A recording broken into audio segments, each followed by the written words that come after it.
I can confirm, because I said so, I think, at the beginning of this trip, in one of the first questions that was asked, that we have gone through regular law enforcement channels in enforcing the extradition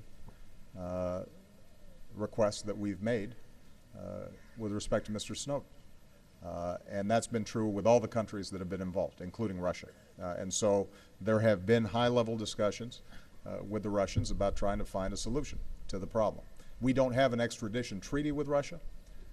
On the other hand, Mr. Snowden, we understand, has traveled there without a valid passport, without legal papers, and we are hopeful that the Russian government makes decisions based on the normal procedures regarding international travel and the normal interactions that law enforcement have.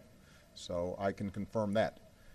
With respect to the latest article that in part I gather is prompted by Mr. Snowden's leaks, we're still evaluating the article because the problem is that these things come out in dribs and drabs. We don't know necessarily what they're what programs they're referring to. We don't know how they're sourced. And so what I've said is to my team, take a look at this article, figure out what they may or may not be talking about, and then what we'll do is we'll communicate to our allies appropriately.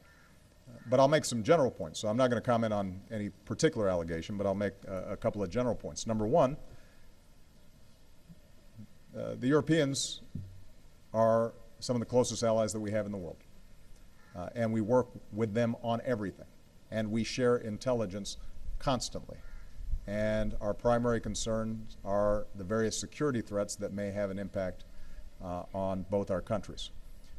The initial two programs that were of concern as a consequence of the Snowden leak had to do with a very particular issue, and that is, were we going around snooping and reading people's emails and listening to people's phone calls, whether that was in the United States or in Europe? And I responded to that when I was in Europe, in Germany, explaining that one program had to do with telephone numbers that were exchanged without content. The other was very narrowly tailored to deal with threats like terrorism, proliferation, and that all of this was done legally and under the supervision of the FISA court. So that's one set of issues. Now there's a second set of issues that this article seems to be raising, and that is how our intelligence services operate generally around the world.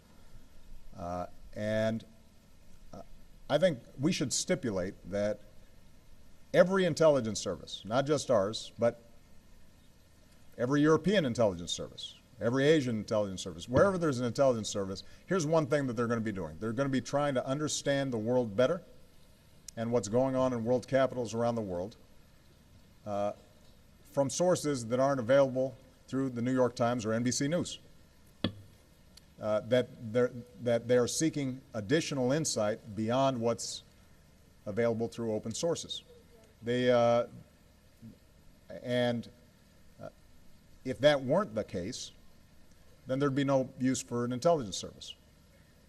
I guarantee you that in European capitals, there are people who are interested in, if not what I had for breakfast, at least what my talking points might be, should I end up meeting with their leaders. That's how intelligence services operate. So I don't know what is precisely in this article. I've asked my team and the NSA to evaluate everything that's being claimed. When we have an answer, we will make sure to provide all the information that our allies want in what exactly the allegations have been. But I can, here's one last thing I'll say. I'm the end user of this kind of intelligence. And if I want to know what Chancellor Merkel is thinking, I will call Chancellor Merkel.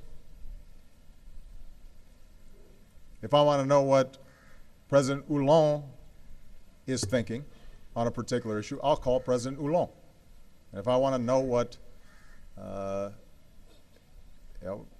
David Cameron's thinking, I call David Cameron.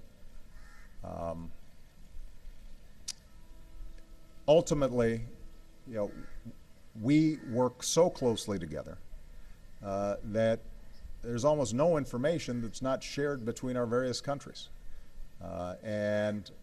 But I do think it's important for everybody analytically to separate this issue, which is how our intelligence service is gathering information about the world, versus the particular programs that were initially the cause of this controversy, which I was responding to when I was in Germany.